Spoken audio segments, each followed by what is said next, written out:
All right, y'all. So I have already did this design. I did not cut it out with the Cricut. I did it by hand, as you saw. This is going to be the 11 by 17 inch fan. Basically, what I'm going to do is I'm going to cut this one out.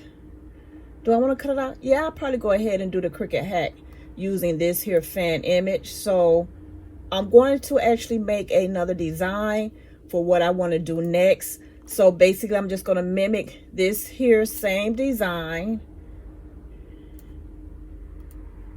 And I believe I have it all hooked together. So I'm going to ungroup it because I want this backdrop there. All right, so I am going to have to ungroup all of this in order to get that back layer.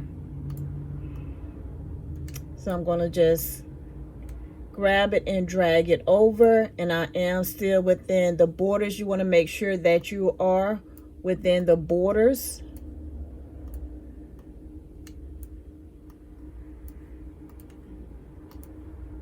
And I'm going to group that back inside.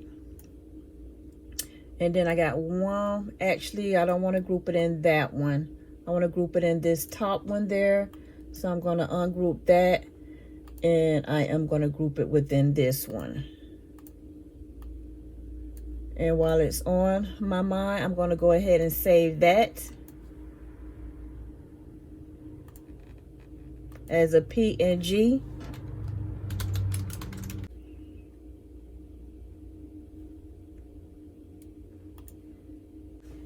Okay, so for this here fan, I want to actually do like a square image in the center because I want to make this out of a shaker fan. So I am going to grab her inside the chair as well. Want to make sure I have all the connecting images. Let's go ahead and just take it over. Let's bring that layer to the front. And then let's grab this chair. Okay, I see what's going on. For some reason, I got that chair linked into that image, and it should not be. So let's just grab this chair. All right, there we go.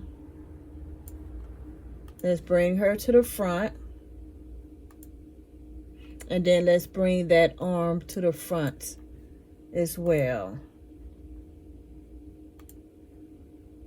All right, so there she is.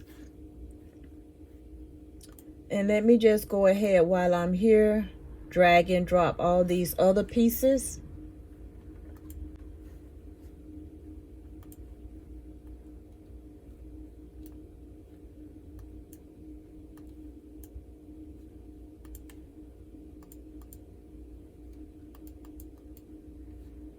Let's hide that.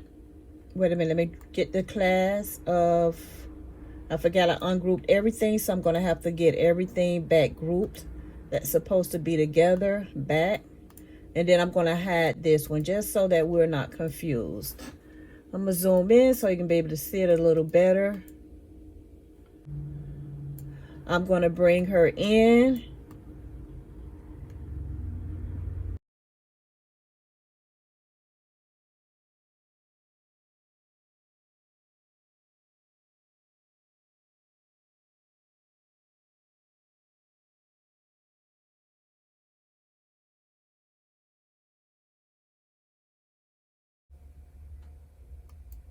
All right, so you kind of get an idea of where you are.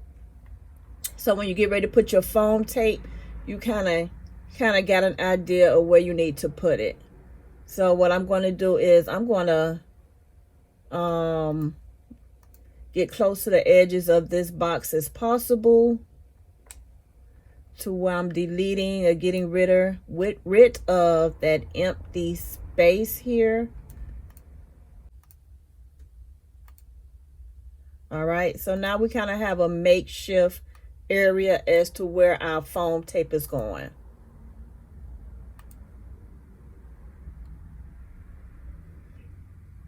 And I'm going to make sure that that is very faint. by taking the capacity down. All right, so I'm liking what I have so far. I am getting ready to print this out now so that we can start. Let me just make sure that everything is within this box area. I'm not too much worried about the bottom. My main concerns would be her face area, the class of 23, because you want to make sure this is shown. All right, so let's go ahead and get this to printing. And I'm going to show you how you can print this if you have a printer that prints up to at least 13 inches. All right, so you can actually print this off of your regular 11-inch by 17-inch photo glossy paper, but I'm going to show you how you can use this and how you can print this on 11-inch by 17-inch photo glossy sticker paper. All right, so let's go ahead and get our paper together, ready for print. Right now, let's get this ready. We're not going to use the Candy TM200. We are going to use the 8550, and we're going to have to change the preference. Let's go. I don't know, every time I use this. So let's go to, so we're going to use the Epson ET. All right, so let's get ready to send this to print. We are going to use the Epson ET 8550. The print preference, I'm going to be using the rear paper feed, and I'm going to be using 11-inch by 17-inch paper.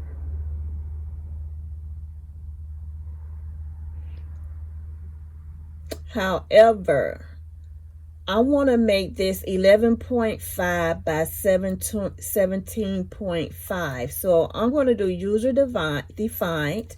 I'm going to do 11.5 inch at 17.5 inch.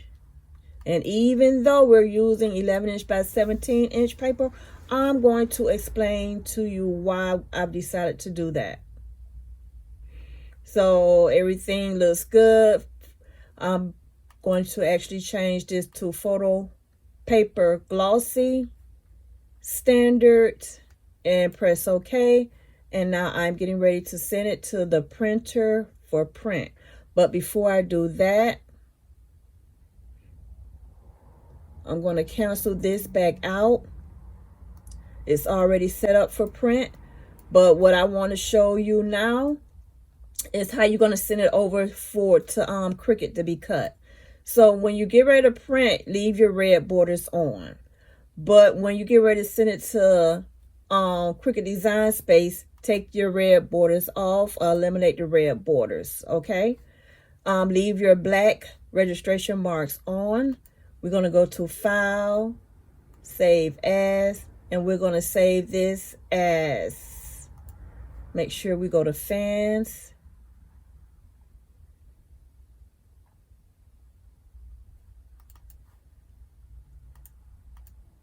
We're going to save it as a PNG.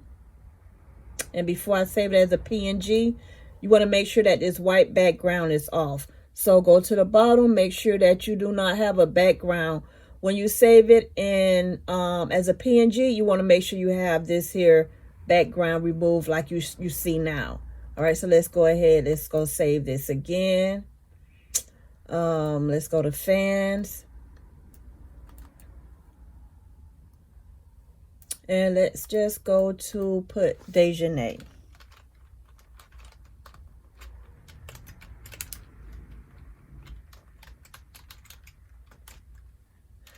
Save as a PNG. Okay, at this point, you do not want to move this image at all. Okay, because if you print this, you got to send it over to Cricut the same way that you're printing. If you move this anyway, you're going to have to reprint.